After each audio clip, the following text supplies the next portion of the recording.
CM Pushkar Singh Dhami का कार्यक्रम भव्य बवारी नौनी कौथिंग में शामिल हुए सीएम नारी शक्ति वंदन महोत्सव के तहत कार्यक्रम। देहरादून में आज परीक्षा पे चर्चा कार्यक्रम का आयोजन। शिक्षण संस्थानों में किया जाएगा लाइव प्रसारण। सभी विद्यालय उच्च शिक्षण संस्थानों में होगा प्रसारण। 5 फरवरी को होगा विधानसभा सत्र। विधानसभा सचिवालय की ओर से आदेश जारी। यूनिफॉर्म सिविल कोड बिल लाने की तैयारी। यूथ कांग्रेस शुरू करेगी रोजगार दो न्याय दो अभियान। 1 फरवरी से होगी अभियान की शुरुआत। घर घर जाकर युवाओं को जोड़ने की तैयारी।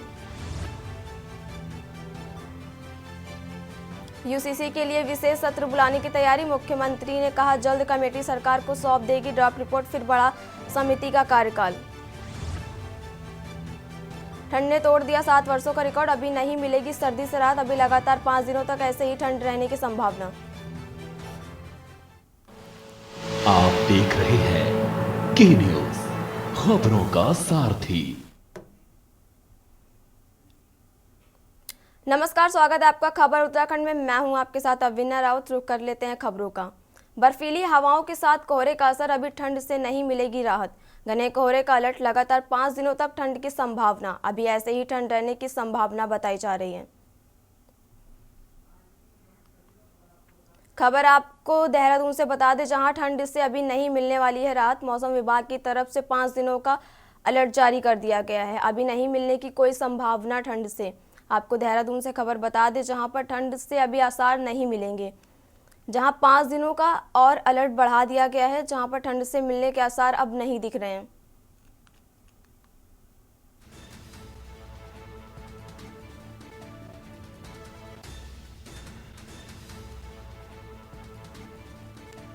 लगातार 5 दिनों का ठंड की संभावना। खबर आपको बता दें देहरादून से, जहां अभी ऐसे ही ठंड रहने की संभावना। बर्फीली हवाओं के साथ कोहरे का कहर जारी। खबर आपको देहरादून से बता दें, जहां अभी ठंड से नहीं मिलेगी राहत। घने कोहरे का अलर्ट जारी। लगातार 5 दिनों तक ठंड की संभावना बताई जा रही है। अभी ऐसे ही ठंड रहने की संभावना। बर्फीली हवाओं के साथ कोहरे का कहर जारी। अभी ठंड से नहीं मिलेगी राहत। घने कोहरे का अलर्ट जारी। खबर आपको देहरादून से बता दें, जहां लगातार 5 दिनों तक ठंड की संभावना। अभी ऐसे ही ठंड रहने की संभावना बताई जा रही है। बर्फीली हवाओं के साथ कोहरे का अलर्ट। अभी ठंड से नहीं मिलेगी राहत। घने कोहरे का अलर्ट। लगातार 5 दिनों तक ठंड की संभावना।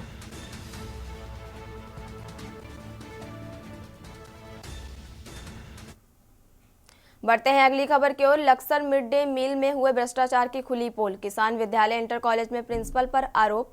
पूर्व प्रिंसिपल की शिकायत पर भ्रष्टाचार की खुली पोल। खबर आपको लक्सर से बता दें, जहां मिड डे मील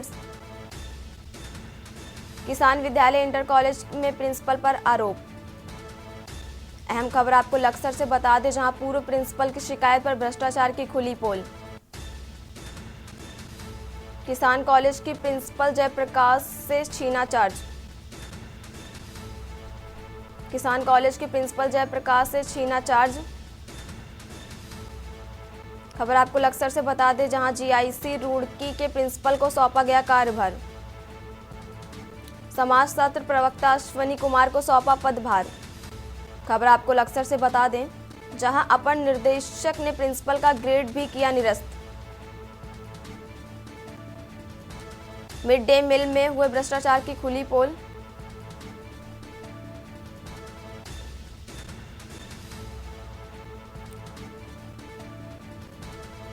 पूर्व प्रिंसिपल की शिकायत पर भ्रष्टाचार की खुली पोल। लक्सर से खबर आपको बता दें, जहां किसान कॉलेज की प्रिंसिपल जयप्रकाश से छीना चार्ज। किसान कॉलेज की प्रिंसिपल जयप्रकाश से छीना चार्ज। लक्सर से खबर बता दें, जीआईसी रुड़की के प्रिंसिपल को सौंपा गया कार्यभार। समाज शास्त्र प्रवक्ता अश्वनी कुमार को सौंपा पदभार।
बढ़ते हैं अगली खबर की ओर, जहां नगर पालिका प्रशासन ने नैनीताल की बाजार में अनाधिकृत एवं अवैध रूप से दुकानदारों द्वारा दुकानों से बाहर सड़क पर अतिक्रमण करने वालों पर नगर पालिका प्रशासन ने बड़ी कार्रवाई करते हुए कई व्यापारियों के चालान काटे हैं। पालिका द्वारा अचानक की गई कार्रवाई से व्यवसायियों में हड़कंप मच गया। बाजारों में अतिक्रमण हटाने पहुंची टीम को विरोध का सामना करना पड़ा। अतिक्रमण पर कार्रवाई करने पहुंचे अधिशासी अधिकारी का कहना है कि पूर्व में नगर पालिका द्वारा दुकानदारों को चेतावनी दी गई थी, वे दुकान के बाहर सड़क में अतिक्रमण न करें, बावजूद इसके व्यवसायियों द्वारा सड़क पर अतिक्रमण किया जा रहा है।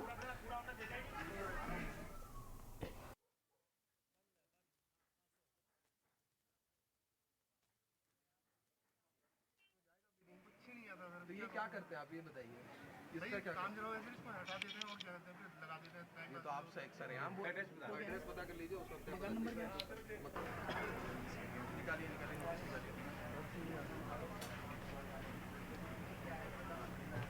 कहीं और भी हो रहा है तो उस पर हम आवाज उठाएंगे। ये भी है यहाँ भी मत छोड़ना, सब लैंड करेंगे। ये अवैध अतिक्रमण के खिलाफ पहले भी कार्रवाई थी शहर में, कई बार ये जो सूचना है मीडिया की तरफ से दी गई थी। कल भी हमारी टीम के द्वारा सबको लिखित में सबसे साइन भी कराए गए थे। एक बार वार्निंग के तौर पे हमने आए थे, सबको कहा गया था कि अपने जो अलॉटेड स्पेस है आप उसी में रहें।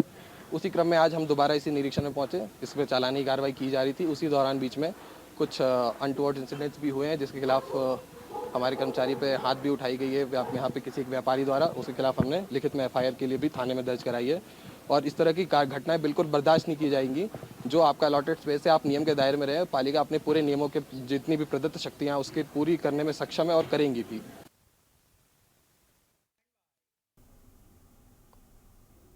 खबर देहरादून से, जहां मुख्यमंत्री पुष्कर सिंह धामी ने देहरादून के परेड मैदान में आयोजित जनजातीय महोत्सव में बतौर मुख्य अतिथि प्रतिभाग किया। इस अवसर पर मुख्यमंत्री ने सभी को कार्यक्रम के आयोजन की शुभकामनाएं प्रदान करते हुए कहा कि प्रधानमंत्री ने प्रत्येक वर्ष की 15 नवंबर को जनजातीय गौरव दिवस के रूप में मनाए जाने की घोषणा की थी, जिसे हमारी सरकार द्वारा भी हर वर्ष अत्यंत धूमधाम से मनाया जा रहा है और भविष्य में भी मनाया जाएगा।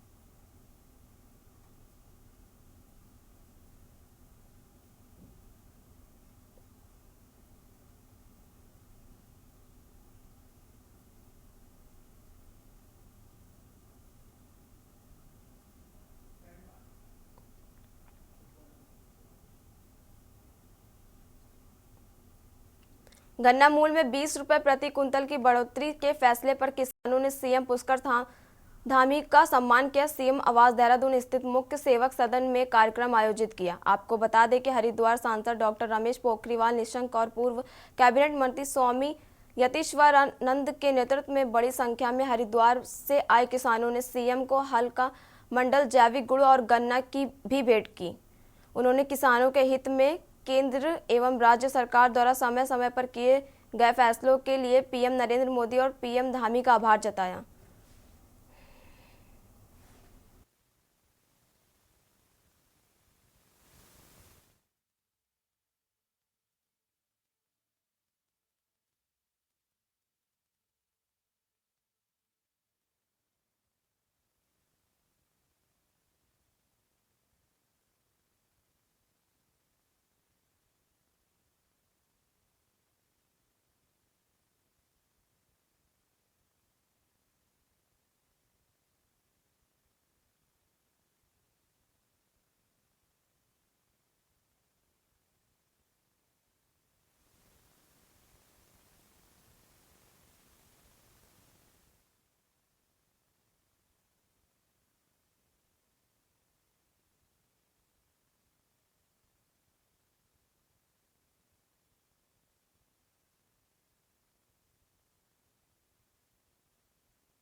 खबर रामनगर से है, जहां वन विभाग ने 24 घंटे के भीतर बाघ का रेस्क्यू कर पकड़ लिया है। वहीं वन विभाग की टीम ने बाघ के सैंपल लेकर जांच के लिए CCMBA हैदराबाद भेज दिए हैं।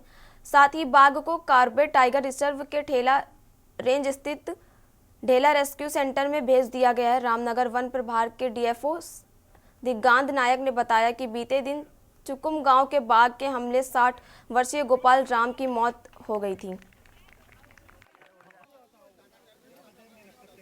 मुझे आगे तो हम वीडियो बना रहे हैं।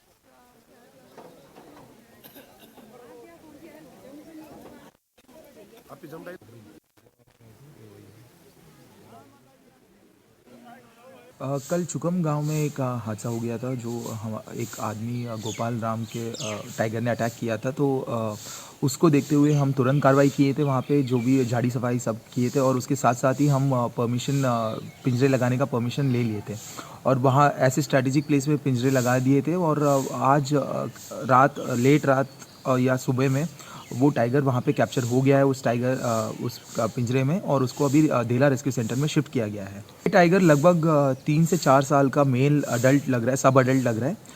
और इसमें हमारा टीम ने पूरा रात वहाँ पे कार्रवाई की थी। हमारे रेंज ऑफिसर शेखर तिवारी, वीरेंद्र पांडे और धर्मपाल नेगी पूरा रात वहीं पे रहे थे, और इसको मॉनिटर करते हुए और फाइनली इसको बहुत अच्छी तरीके से इसको रेस्क्यू कर लिया। जब शहर का खूबसूरत और लोगों को समस्याओं से निजात दिलाने के लिए कई योजनाएं बनाई जाती हैं और वह समय पे पूरी नहीं होती, तो वह लोग भी समस्या का सबन बनने लगता है। ऐसा ही कुछ काशीपुर में देखने को मिला है। कुछ योजनाएं कागजों में तो पास हुई, तो कुछ आधी अधूरी बनकर तैयार है, जिसकी वजह से पूरा शहर परेशानियों में फंसा है। क्या है पूरा मामला, देखिए हमारी एक खास रिपोर्ट में।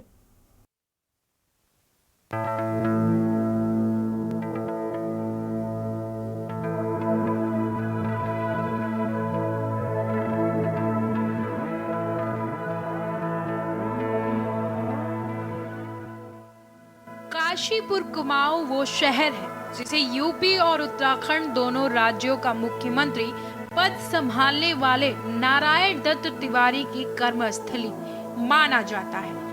काशीपुर ही वो शहर रहा है जिसने 1-2 नहीं बल्कि 4-4 बार तिवारी को विधायक चुना।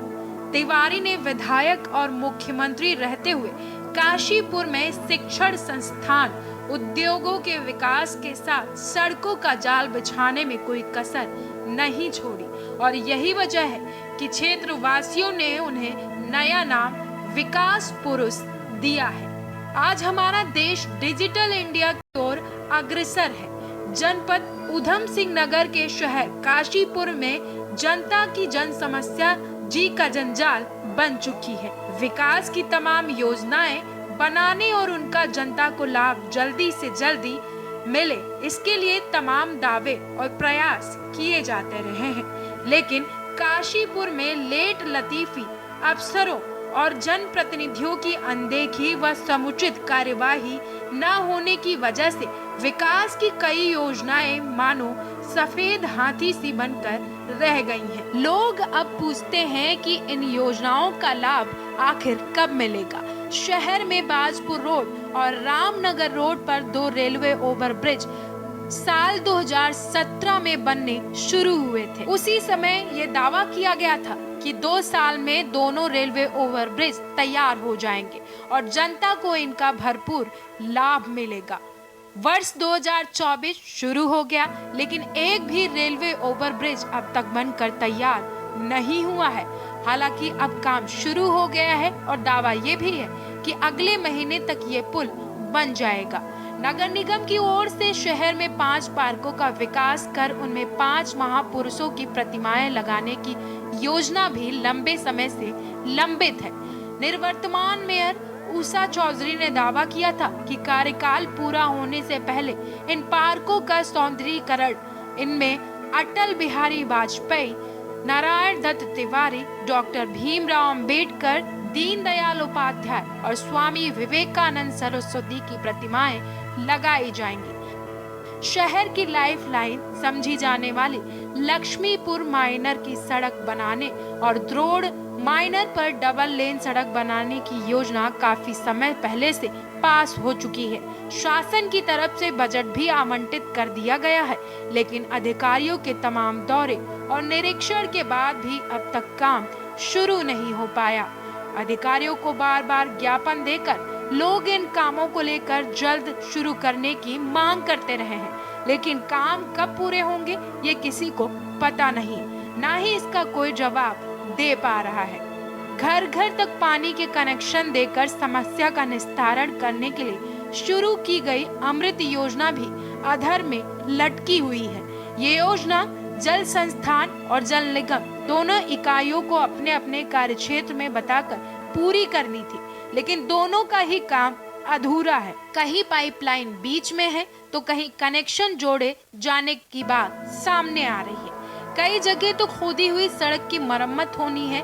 ऐसे में इस योजना का अमृत कब पूरी जनता को मिल पाएगा, इसका इंतजार है। शहर को जीवंत रखने वाली धमनिया अपनी बदहाली के आंसू बहा रही है। दूसरी ओर संबंधित विभाग जनता की परेशानी से मुंह मोड़े बैठे हुए हैं। 69 जिसमें नारायण तिवारी काशीपुर से विधायक बने, तिवारी आए, उन्होंने इंडस्ट्रियलाइजेशन किया, लोगों को रोजगार बढ़े और यहाँ के शहर की तरक्की हुई। परंतु उसके बावजूद जो काशीपुर एक यूपी के अंदर एक प्रगतिशील शहर के रूप में माना जाता था, लोग कहा करते थे, यहाँ तक कि लालू जी ने जो बिहार के अंदर भी कहा था, और मंत्री जो चुनाव होते कहते थे कि मैं ऐसी सड़कें बना दूँ, काशीपुर की तरह विकास कर दूंगा, ये कहा करते थे। परंतु बड़े अफसोस की बात है कि नारायण दत्त तिवारी जी, जिन्होंने यहाँ विकास की गंगवाई, जिन्हें विकासपुर कहते थे, और उसके बाद शहर का विकास पूरी तरह रुक गया है। देखिए, काशीपुर में खासतौर पर 4-5 मुद्दे इस तरह के हैं जो बहुत लंबे समय से चले आ रहे हैं और जिसमें हमारे जनप्रतिनिधि और अधिकारियों की दोनों की गलती रही है।